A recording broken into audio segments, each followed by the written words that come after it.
This read aloud is called Those Shoes by Marybeth Boeltz and illustrated by Noah Z. Jones. Those shoes. Buy these shoes. I have dreams about those shoes. Black high tops, 2 white stripes. Grandma, I want them. There's no room for want around here. Just need, Grandma says. And what you need are new boots for winter. Brandon T. comes to school in those shoes. He says he's the fastest runner now, not me. I was always the fastest before those shoes came along. Nate comes to school in those shoes. Antonio and I count how many times Nate goes to the bathroom.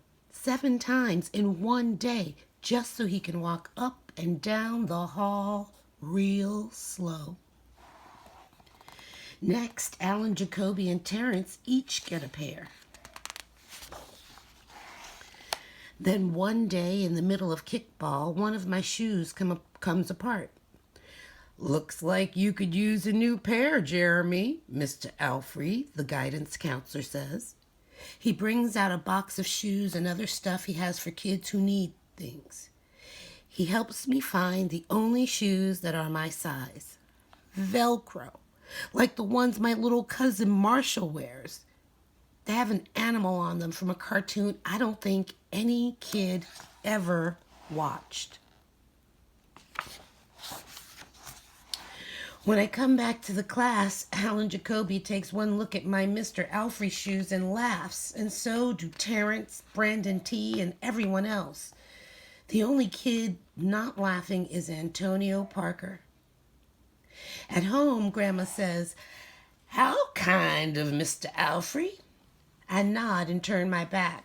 I'm not going to cry about any dumb shoes. But when I'm writing my spelling words later, every word looks like the word shoes. And my grip is so tight on my pencil, I think it might bust. On Saturday, Grandma says, "Let's check out those shoes you're wanting so much. I got a little bit of money set aside. Might be enough. You never know." At the shoe store, Grandma turns those shoes over so she can check the price. When she sees it, she sits down heavy. "Maybe they wrote it down wrong," I say. Grandma shakes her head. Then I remember the thrift shops. What if there's a rich kid who outgrew his or got 2 pairs for Christmas and had to give one of them away? We ride the bus to the first thrift shop. Black cowboy boots, pink slippers, sandals, high heels, every kind of shoes except the ones I want. We ride the bus to the second thrift shop. Not a pair of shoes in sight. Around the corner is the third thrift shop. I see something in the window. Black shoes with 2 white stripes, high tops, perfect shape, $2.50. Those shoes! My heart is pounding hard as I take off my shoes and hitch up my baggy socks. "How exciting," Grandma says. "What size are they?" I shove my foot into the first one, curling my toes to get my heel in. I don't know, but I think they fit." Grandma kneels on the floor and feels for my toes at the end of the shoe. "Oh, Jeremy," she says, "I can't spend good money on shoes that don't fit." I pull the other shoe on and try to walk around. "They're okay," I said, holding my breath and praying that my toes will fall off right then and there. But my toes don't fall off. I buy them anyway with my own money, and I squeeze them on and limp to the bus stop. At home, a few days later, Grandma puts a new pair of snow boots in my closet and doesn't say a word about my 2 big feet shuffling around in my 2 small shoes. "Sometimes shoes stretch," I say.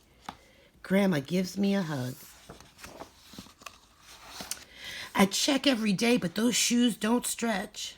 I have to wear my Mr. Alfrey's to school instead. One day during math, I glance at Antonio's shoes.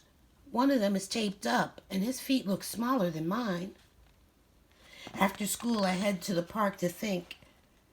Antonio is there, the only kid who didn't laugh at my Mr. Alfrey shoes.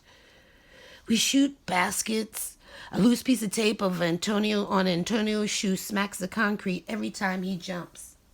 I think, I'm not going to do it. We leap off the swings. I'm not going to do it. We race from one end of the playground to the other. I'm not going to do it, I say. Do what? Antonio says, breathing hard. Grandma calls me for supper and invites Antonio over too. After supper, he spies my shoes. How come you don't wear them? Antonio asks. I shrug. My hands are sweaty. I can feel him wishing those shoes were his. That night, I am awake for a long time thinking about Antonio. When morning comes, I try on my shoes one last time.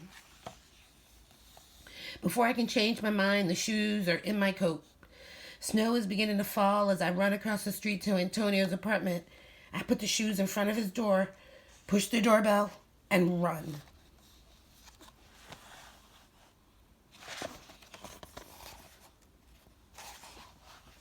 At school, Antonio is smiling big in his brand new shoes. I feel happy when I look at his face and mad when I look at my Mr. Alfrey shoes. But later, when it's time for recess, something happens. Everywhere there's snow. Leave your shoes in the hall and change into your boots, the teacher announces. Leave your shoes in the hall.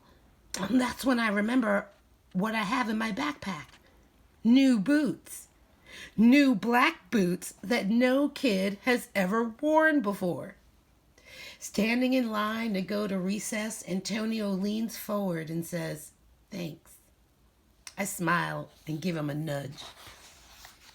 Let's race. The end.